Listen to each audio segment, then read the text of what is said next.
Here we have the new 2025 Chevy Colorado Crew Cab. This one comes in the ZR2 trim level in Reef Blue Metallic.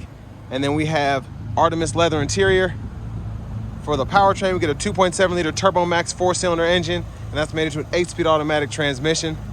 And I just love the look of this truck, specifically in this Reef Blue Metallic. But to the front end here, we do get our LED headlamps along with the LED daytime running lights and LED fog lights. I don't have the fog lights on now, but just a really aggressive, really nice front fascia here. I love how we have the black, kind of the gloss black accents throughout. The hood scoop is nice as well.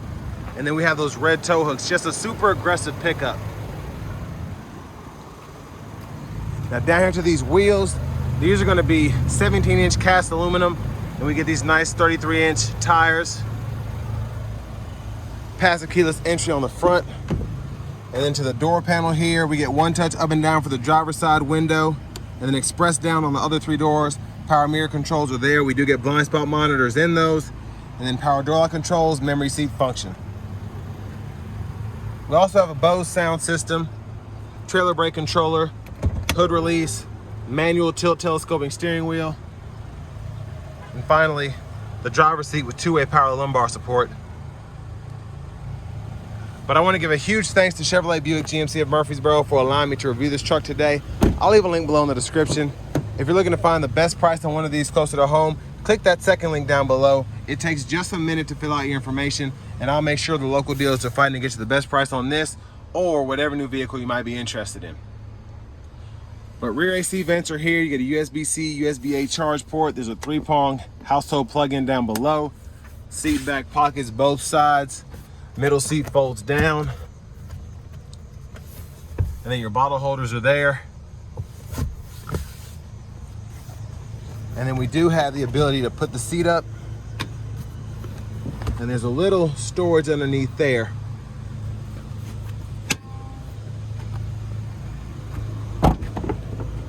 Fuel filler.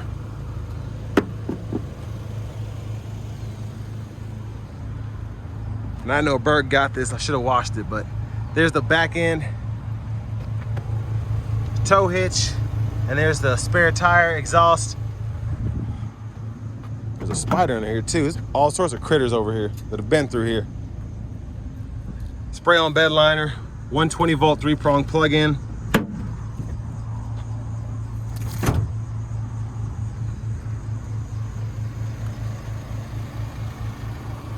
And then front passenger seat, 4-way manual, so seat back, seat bottom there. Love the trim though. That is neat. And then glove compartment down below. And one thing I did forget is the child locks. The child locks are right here, so you can unlock and lock there. But y'all can pause anywhere you need to if you want to get a closer look at this window sticker. 54,085 is the sticker price. Parts content there. And this does have that lift, so 17 city and 17 highway for fuel economy. But another plus that is cool about these, you do get the standard 2-speed transfer case, so makes it easier to tow this. Now back to the front end, just a quick look in the engine bay. There's that 2.7 liter TurboMax again.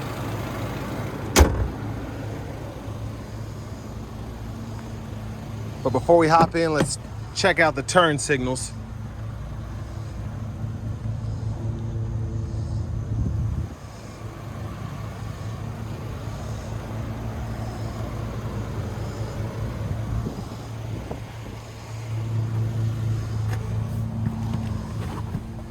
And it's actually a pretty quiet truck as I kind of walk around it as it idles. So that's interesting.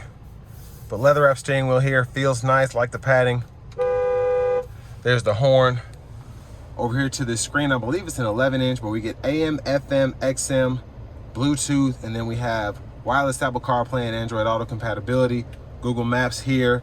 Love this off-road menu so you can kind of see the G-force, steering angle, all of that. And then the terrain, pitch and roll, tire pressure monitors, just everything that you need to go off-road. And there are your camera views as well.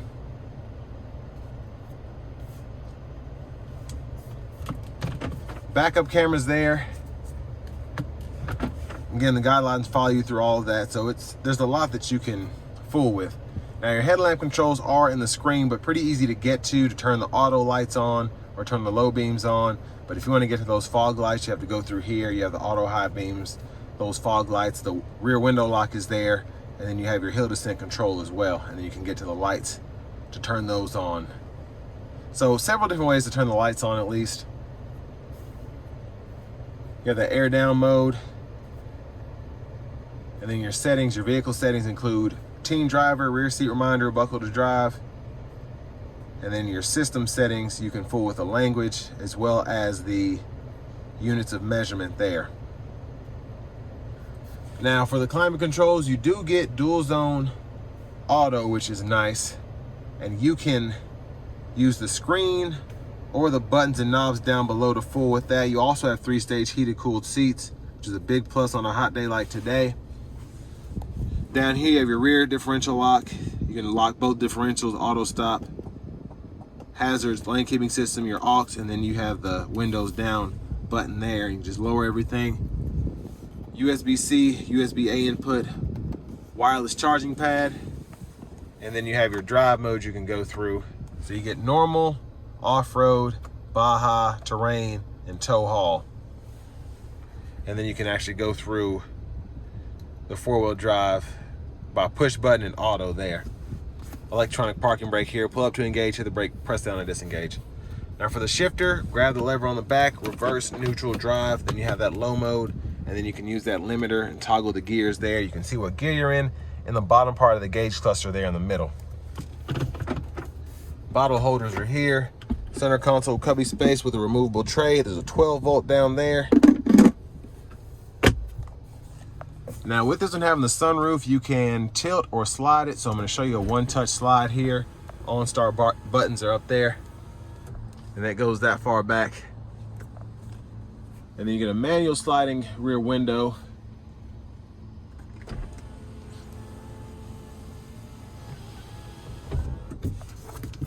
Vanity mirror here. I'm glad that we get a nice looking one, not a cheap one. Now back to the steering wheel, intermittent wipers on the side here. And then push in for that front fluid. Behind the steering wheel on the left side, we can toggle track list or radio station presets. And behind on the right side, we have volume up, volume down. Adaptive cruise on this one, so we can turn that on or off. And then when it's on, hold this cancel button and you can go between regular and adaptive. And then we can set the speed, gap adjust here. Heated steering wheel toggle, voice recognition, audio sources. So once that's available, we can scroll through that. And then we can use a mute button, Bluetooth, hit this to go through the different gauge cluster views. And I like that a lot of these are actually geared towards off-roading. It's not like they just kind of took it from the other Colorado. So that's a nice addition, specifically these last two. The push button starts here. Again, there's the Bose emblem. That's how you know if it has a Bose sound system in these or not. And then here's the key fob with remote start. But next, let's go ahead and take this 2025 Colorado ZR2 out on the road for a test drive. So starting the test drive in this ZR2, it's a nice truck. Like from the inside, it's a 55 sticker, but everything feels modern. You get the Bose sound system, the power sunroof here, adaptive cruise control. I just like how everything is spec'd out here. You get quite a bit for this money, on top of having the off-road capability that the ZR2 offers.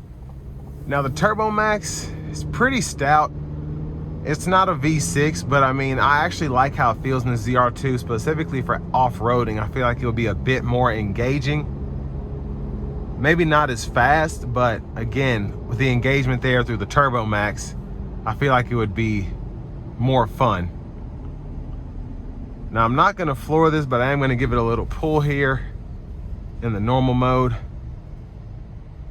Here we go.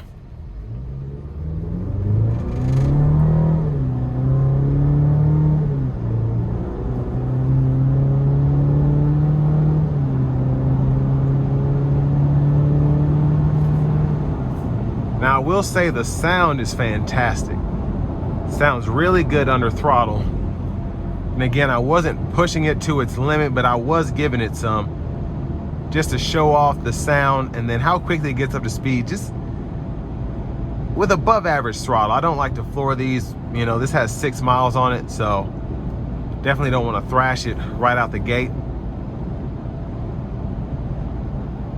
Now, ride quality isn't terrible. Even on these 33s, I can feel vibration in the steering wheel, but not so much in the seat. And that's a good thing. The ride quality is very good for what this is. Now, of course, with these tires, the road noise is very prevalent, but not anything that anybody getting these is gonna be like, oh no, I can't have it if it's loud. No, it sounds like a lifted truck in all the good ways. But I do want to give one more thanks to Chevrolet Buick GMC of Murfreesboro for allowing me to review this truck today. I'll leave a link below in the description. If you're looking to find the best price on one of these closer to home, click that second link down below. It takes just a minute to fill out your information, and I'll make sure the local dealers are fighting to get you the best price on this or whatever new vehicle you might be interested in. But driving dynamics, 9.5 out of 10. Like the steering, brake feel, gas pedal feel, everything feels phenomenal. Now, like I said earlier, I think for the money you get quite a bit here for an off-road truck. I don't want to necessarily say it's a Raptor, a Ranger Raptor, but I do think from a Baja terrain standpoint, it can go toe-to-toe with that Raptor. I do feel like the Ranger Raptor feels a bit more aggressive, a bit more powerful, a bit more worth the money, but also you're paying a few thousand more for that. This one, again, I feel like it has the off-road qualities, but it's not necessarily, GM doesn't really have a Raptor-like trim for their vehicles. You can say the ZR2 is, but really they just throw the 6.2 that they put in some regular trucks and just call it a day. That Ranger powertrain is specifically made for that. So in the Bronco and in the Raptor, or in the Ranger Raptor, you get that. Here, this 2.7 TURBOMAX is just an overall great engine, I think, for the Silverados, for the Colorados, specifically for this Colorado ZR2. But I also know a guy who has beefed up their ZR2 Colorado, and that thing is nasty. So you also have quite a bit of space to tune these, do some aftermarket modifications to just make them yours, and then still give it that stock feel, that stock look, because this does look fantastic straight from the factory. You can just tune the power, and you know, with that comes your own liabilities, but it's fun to do. But again, stock, I mean, it gets the job done. It really is a cool truck, fun to drive, and just has really good power. And you know, GM did a great job with this interior without having to bump the price up too much. It has a very modern interior here. So from the infotainment system to the buttons to this Artemis, I love this Artemis gray, and then just to the shifter, the drive modes, the steering wheel, everything feels nice in here. Again, it doesn't feel as aggressive as a Raptor, but it feels nicer, if that makes sense. It just feels like a premium off-road pickup truck. So with all that being said, this will bring me to the end of my review of this 2025 Chevy Colorado ZR2.